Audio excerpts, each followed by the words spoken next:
Hello दोस्तों, कैसे हैं आप सभी। बहुत बढ़िया होंगे। आज आप सोच रहे होंगे कि मैं ये क्या एक अजीब सा टॉपिक लेके आ गया। क्या वैक्सीन का विकल्प है डीआरडीओ की नई दवा 2DG। तो ये टॉपिक क्या हमारी पढ़ाई से रिलेटेड है? क्या हमको इसको जानना ज़रूरी है? तो मैं बिल्कुल कहूँगा यस, ये बहुत ज़रूरी है। ये सब चीज़ें हमारी एजुकेशन का हिस्सा है, हमारी पढ़ाई का हिस्सा है। कहीं पे भी ऐसा नहीं है कि ये हम लोगों को जानना जरूरी है, बल्कि मैं तो कहता हूँ हमको, बच्चों को, हमारे पेरेंट्स को, सभी टीचर्स को ये सब बातें पता होनी ज़रूरी है। जो इस टाइम मार्केट में चल रही हैं उसके बारे में हमको नॉलेज होनी बहुत ज़रूरी है। ठीक है, तो चलो हम टॉपिक को स्टार्ट करते हैं। क्या वैक्सीन का विकल्प है डीआरडीओ की नई दवा 2DG। देखो क्या हुआ, जब ये दवा लॉन्च होने के लिए न्यूज़पेपर्स में, टीवी में, इनमें सब में एडवर्टीज़मेंट आ रहे थे और चीज़ें आ रही थी कि हाँ डीआरडीओ का मतलब क्या है, पहले तो बता दूं मैं आपको। डीआरडीओ का मतलब है defence research and development organisation. हमारे गवर्नमेंट की ये संस्था है, defence research and development organisation. तो इसकी जो नई दवा है, कौन सी दवा है? 2DG यानी 2-डीऑक्सी ग्लूकोज। 2-डीऑक्सी ग्लूकोज।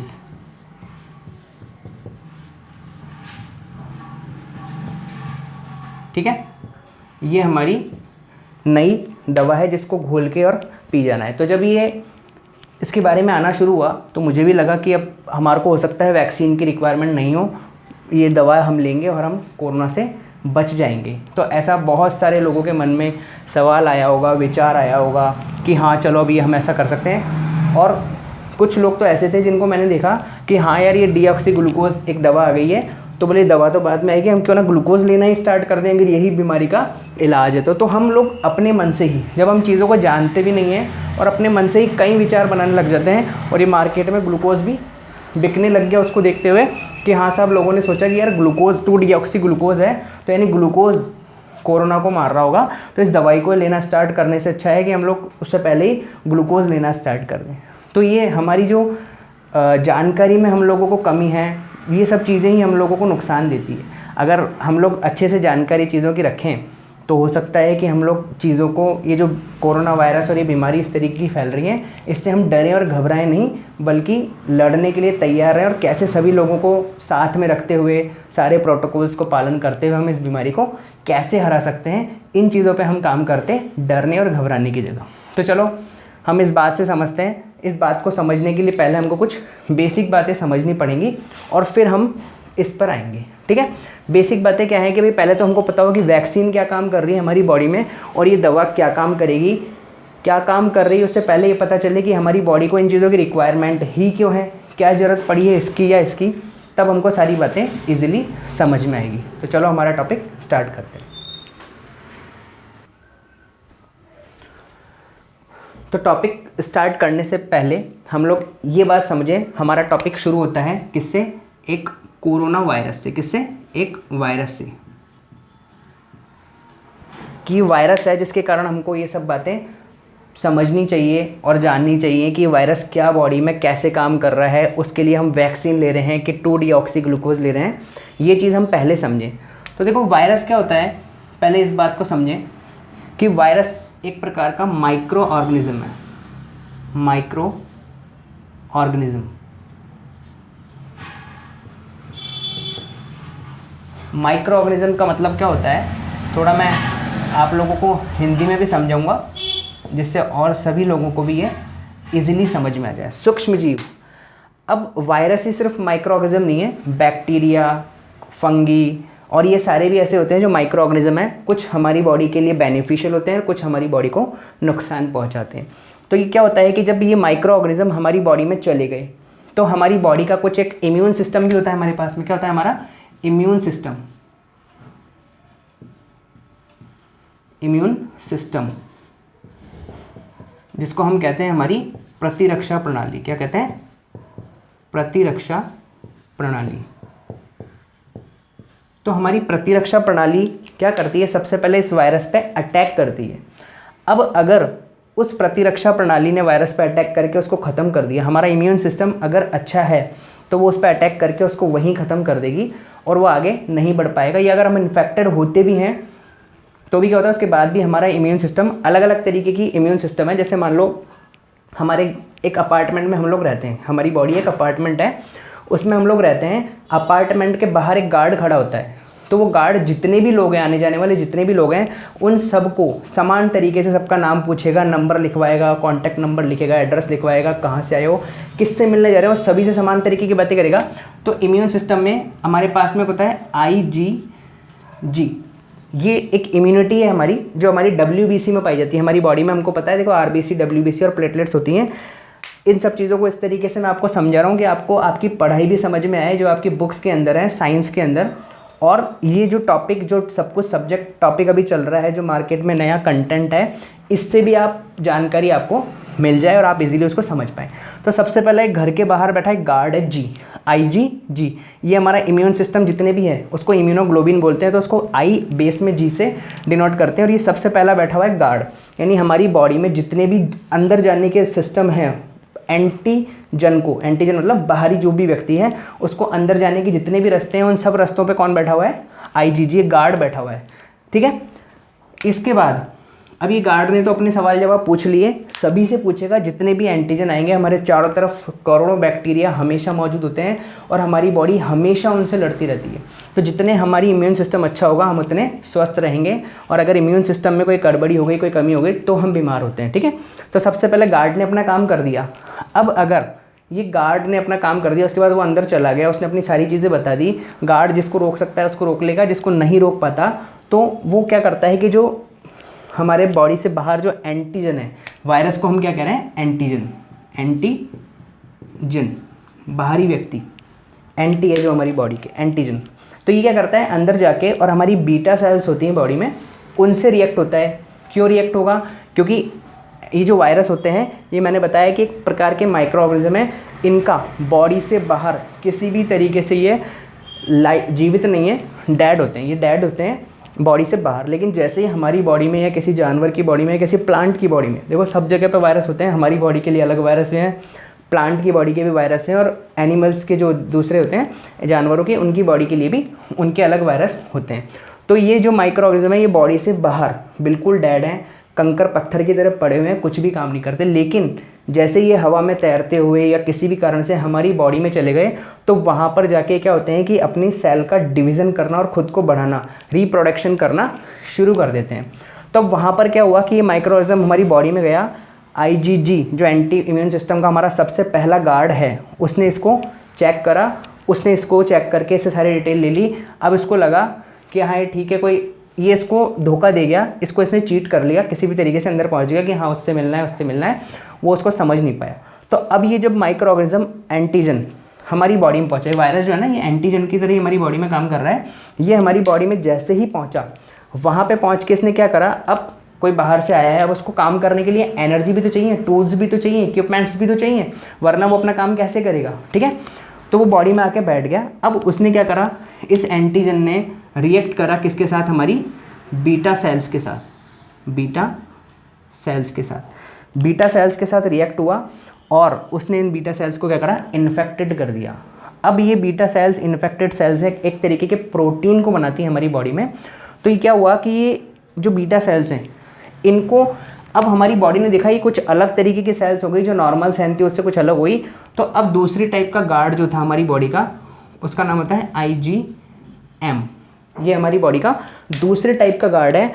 तो सबसे पहले अगर हमारी बॉडी में ये IgG जो है, इसकी नंबर ऑफ IgG ज़्यादा हो गए, तो इससे ही हमारे कोरोना के टेस्ट में पता चल जाता है कि हाँ इसकी बॉडी में कोरोना वायरस है। और फिर उसके बाद ये जगह, इससे हमारे को पता लग जाता है कि कोरोना वायरस को इतनी इसकी बॉडी में आए हुए कितने दिन हो गए, और इससे पता लग जाता है कि इससे काम नहीं हुआ तो ये हो गया, यानी इसकी बॉडी में कोरोना वायरस को आए 14 दिन से ऊपर हो गए कि 10 दिन से ऊपर हो गए। ये इनकी जाँच से पता लगता है। हमारी बॉडी में अगर IgG है तो ये पता लग जाएगा कि 7 दिन इसकी बॉडी में इस वायरस को आए हुए हैं, और अगर 14 दिन से 15 दिन 14 दिन हो गए तो ये IgM का प्रोडक्शन हो जाता है, जिससे मेडिकल डॉक्टरों को इनको पता लग जाता है जांच में कि IgM का प्रोडक्शन हो गया। इसका मतलब बॉडी में वायरस को आए 14-15 दिन से ऊपर हो गए। और IgM अगर आपका पावरफुल है, आपका इम्यून सिस्टम पावरफुल है, तो इसका मतलब आपका IgM पावरफुल है, और वो उन जो कोरोना वायरस एंटीजन आए उनको वहीं पे ख़त्म कर देगा।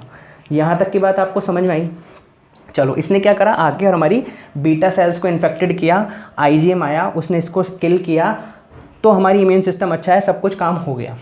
इन केस ये आईजीएम भी काम नहीं कर पाया, ये एंटीजन बहुत ज़्यादा पावरफुल है, आईजीएम किसका काम नहीं कर पाया? जिसका इम्यून सिस्टम कमज़ोर है। जिसका अच्छा है उसने तो इसी ने काम तमाम कर दिया और उसको वहीं पे डेड कर दिया, आगे किसी को इसको आगे बढ़ने ही नहीं दिया, सेल को डिवीज़न नहीं होने दिया, इसको अपना रिप्रोडक्शन नहीं करने दिया। किसने? आईजीएम ने। तो हमारे को सबसे पहले तो ये बात समझ में आई कि इस वायरस से बचने के लिए हमारा क्या अच्छा रखना है? Immune system. अब इम्यून सिस्टम अच्छा रखने के लिए आपकी बॉडी के पास क्या होनी चाहिए? बहुत सारी एनर्जी होनी चाहिए, बहुत अच्छा खाना पीना, जो चीज़ें हमको बताई जाती है, संतुलित आहार, जो हम लोग छोटी क्लासों में 8वीं क्लास से हम लोग पढ़ते आ रहे हैं कि संतुलित आहार क्या है, हमारी बॉडी के लिए क्या रिक्वायर्ड है, वो सब हमको नियमित लेना होता है ताकि ये हमारा आईजीजी और आईजीएम मजबूत रहे। ठीक है, यहाँ तक की बात आप लोगों को समझ में आ गई होगी। अब इससे आगे बढ़ते हैं हम लोग। चलो, यहाँ तक की बात आप लोगों को समझ में आई। अब देखो, जब वो वायरस हमारी बॉडी में चला गया तो हमारा एक डिफेंस मैकेनिज्म है, वो मैंने आपको समझा दिया कि कैसे वर्क कर रहा था। आईजीजी पहले आया, फिर आईजीएम आया। तो जो डिफेंस मैकेनिज्म है उसके अंदर 2 तरीके से हमारा वर्क होता है। सबसे पहले तो हमारा इनेट, यानी कि जो हमको स्वाभाविक नेचुरल मिला हुआ है, जो जन्मजात हम लेकर आए हैं, जो प्रकृति ने हमको दिया है, वो कैसा मैकेनिज्म है? इनेट। एक दूसरा है एक्वायर्ड या एडप्टिव, जिसको हम कहते हैं उपार्जित, अनुकूली या विशिष्ट, जो हमने यहाँ पर आकर जिस जगह पे हम पैदा हुए हैं। देखो, अगर हम लोग सर्दी वाली जगह, जम्मू कश्मीर या ठंड वाली जगह पैदा हुए हैं, तो हमारा उपार्जित जो एक्वायर्ड डिफेंस मैकेनिज्म है वहाँ के हिसाब से होगा। वहाँ के लोगों को रोज़ सर्दी खांसी जुकाम नहीं होती हैं, ठीक है। यहाँ पे क्यों होती हैं? क्योंकि यहाँ पर हम सर्दी के मौसम में पैदा नहीं है, तो हमारा अलग टेम्परेचर, कभी अलग कभी अलग। तो ये एक्वायर्ड जो है वो हम जहाँ पैदा होते हैं उस हिसाब से हम लोग उसको एक्वायर्ड करते हैं। और इनेट क्या है? जो स्वाभाविक सब में समान रूप से है, सबकी बॉडी सर्दी खांसी जुकाम और जो नॉर्मल वायरस जो बैक्टीरिया रोज़ हमारी बॉडी में जा रहे हैं उन सब से लड़ने के लिए सबका समान है इनेट जो है।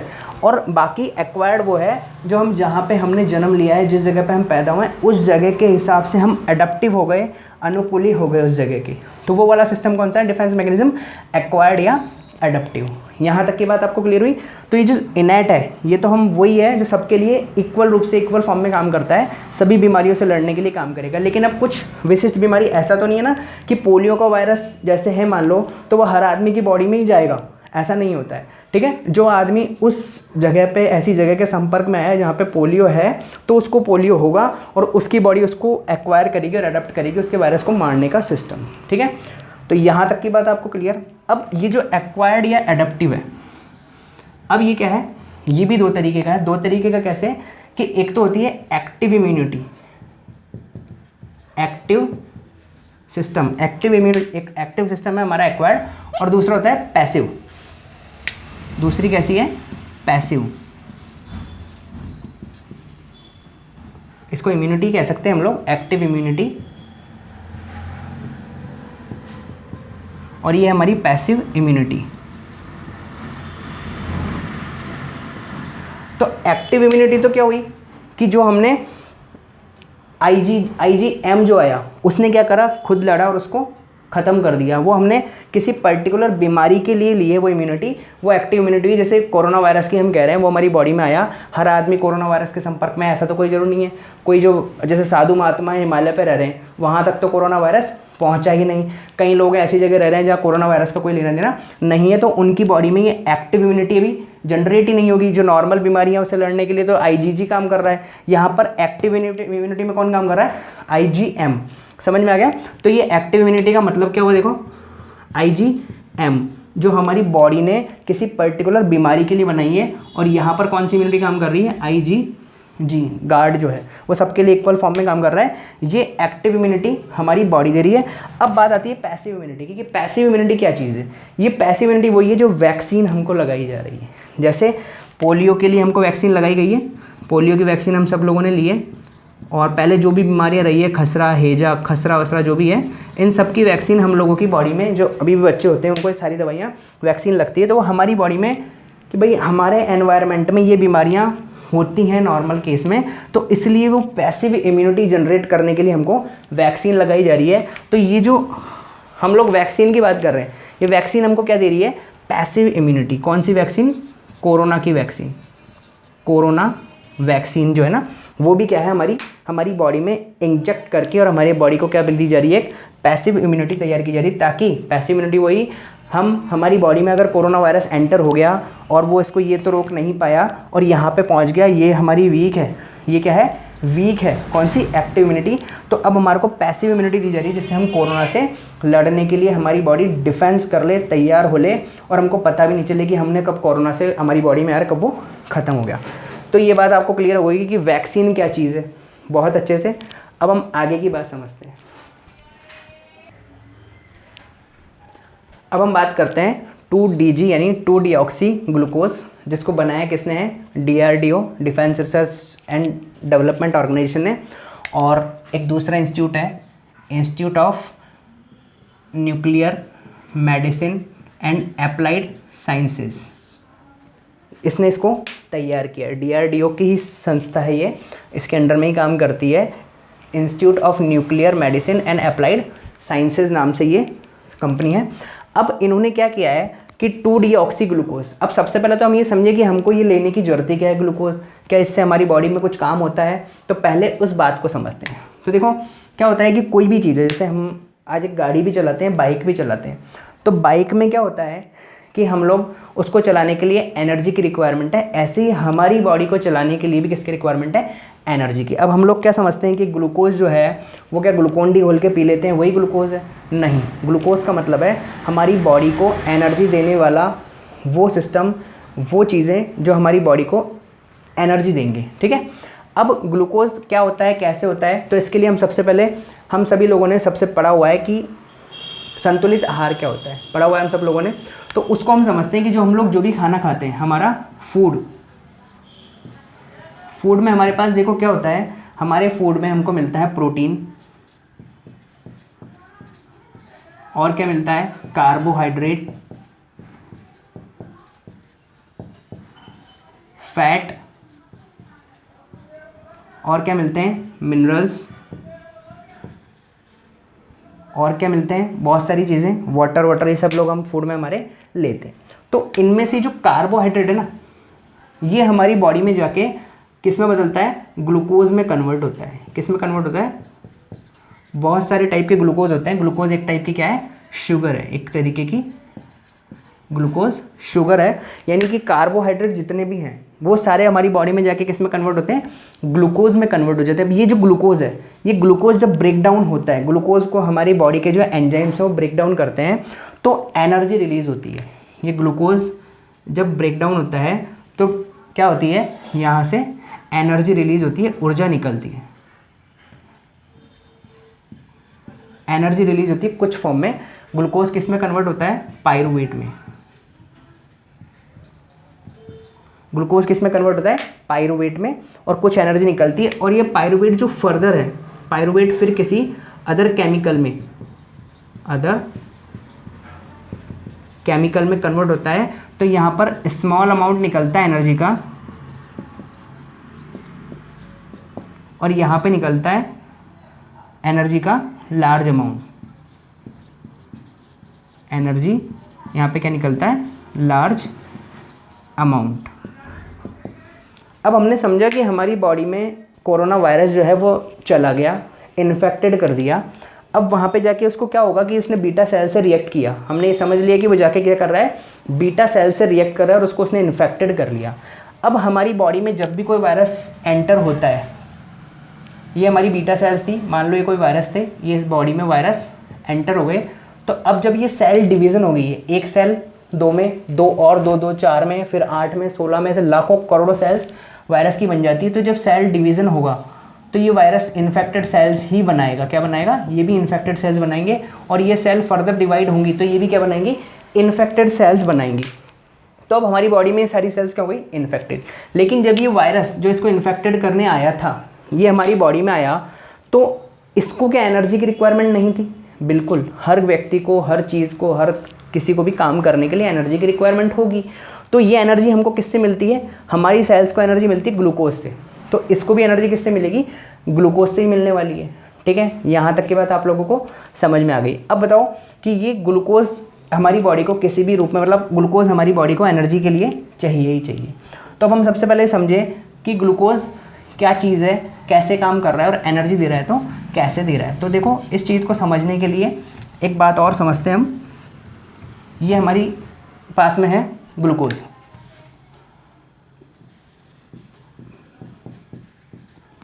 देखो ये ग्लूकोज जो है इसका ब्रेकडाउन हमारे 10th क्लास की साइंस वाले जो चैप्टर है हमारी बॉडी का उसके अंदर है कि ग्लूकोज का ब्रेकडाउन होकर हमारी बॉडी में क्या बनता है, carbon dioxide, water plus energy. ठीक है, ग्लूकोज का ब्रेकडाउन होकर कार्बन डाइऑक्साइड, वाटर और एनर्जी बनती है। ग्लूकोज का फॉर्मूला होता है देखो C6H12O6, ये किसका फॉर्मूला है, ग्लूकोज का। और एक अभी हम देख रहे हैं 2-डीऑक्सी ग्लूकोज, उसका फॉर्मूला क्या है, ये तो ग्लूकोज का फॉर्मूला है C6H12O6, 6 कार्बन 12 हाइड्रोजन और 6 ऑक्सीजन।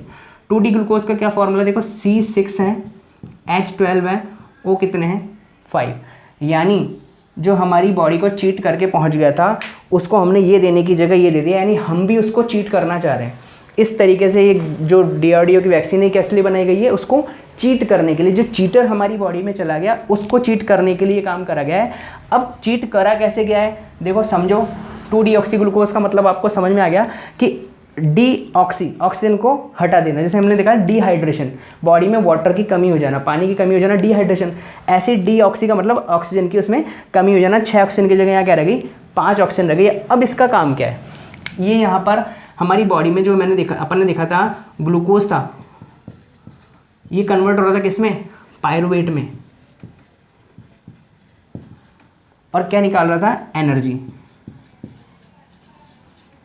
अब जब ये ग्लूकोज की जगह 2-डीऑक्सी ग्लूकोज गया, 2-डीजी जब हमारी बॉडी में गया तो यहाँ पर आते ही ये पायरुवेट नहीं, मतलब ये आया यहाँ पर, इसके आगे फर्दर एनर्जी रिलीज़ नहीं करेगा।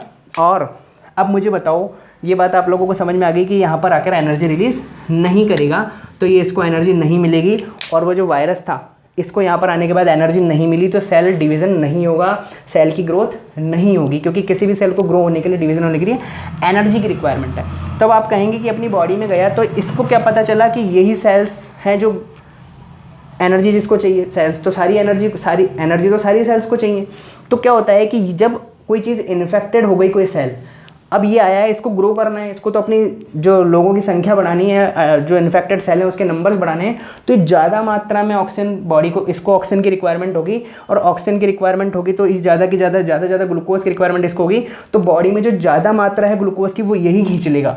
तो जब ज़्यादा मात्रा, ये जो चीटर ग्लूकोज है, चीटर ग्लूकोज 2-डीऑक्सी ग्लूकोज जो है, ये इसके पास जाएगा और इसको पता लगेगा यार ये तो मुझे ही चीट कर लिया गया कि ये तो यहाँ से एनर्जी मुझे दे ही नहीं रहा, तो वो सेल वहीं पे डेड हो जाएंगी। तो जितनी भी इन्फेक्टेड सेल हैं उसको ज़्यादा एनर्जी की रिक्वायरमेंट होती है, उसको ज़्यादा ग्लूकोज की रिक्वायरमेंट होती है, तो वहाँ पे ये ज़्यादा ग्लूकोज की क्वांटिटी ज़्यादा पहुँचती है, और वहाँ पे जाके उसको पता लगता है कि वो चीट हो गया और उसको एनर्जी नहीं मिलती। इसी के साथ वहाँ पे उसका काम ख़त्म हो जाता है। तो ओवरऑल पूरे प्रोसेस में हमको ये बात समझ में आई कि जो 2-डीऑक्सी ग्लूकोज है इसका काम क्या है, ये आदमी जब इन्फेक्टेड हो जाएगा उसके बाद हमारे को दी जाने वाली, या किसी भी इन्फेक्टेड व्यक्ति को दी जाने वाली चीज़ है। जबकि वैक्सीन का काम क्या है, आपके लिए पैसिव इम्यूनिटी तैयार करना। वैक्सीन क्या कर रहा है, पैसिव इम्यूनिटी, और ये 2DG क्या कर रहा है, वैक्सीन का काम समझ में आ गया। और 2DG का काम क्या है, आफ्टर इन्फेक्शन। तो मैं आशा करता हूँ आप लोगों को ये बात बहुत अच्छे से क्लियर होगी, और आप सभी लोगों के, बच्चों के ही नहीं, हमारे पेरेंट्स के भी, बड़ों के भी, सभी के बात बहुत काम आएगी।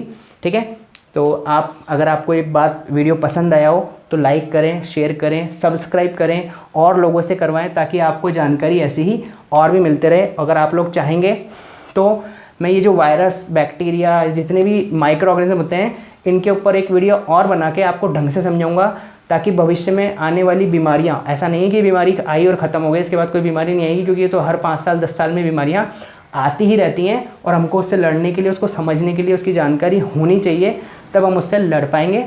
ठीक है, आज के लिए यहीं तक, धन्यवाद।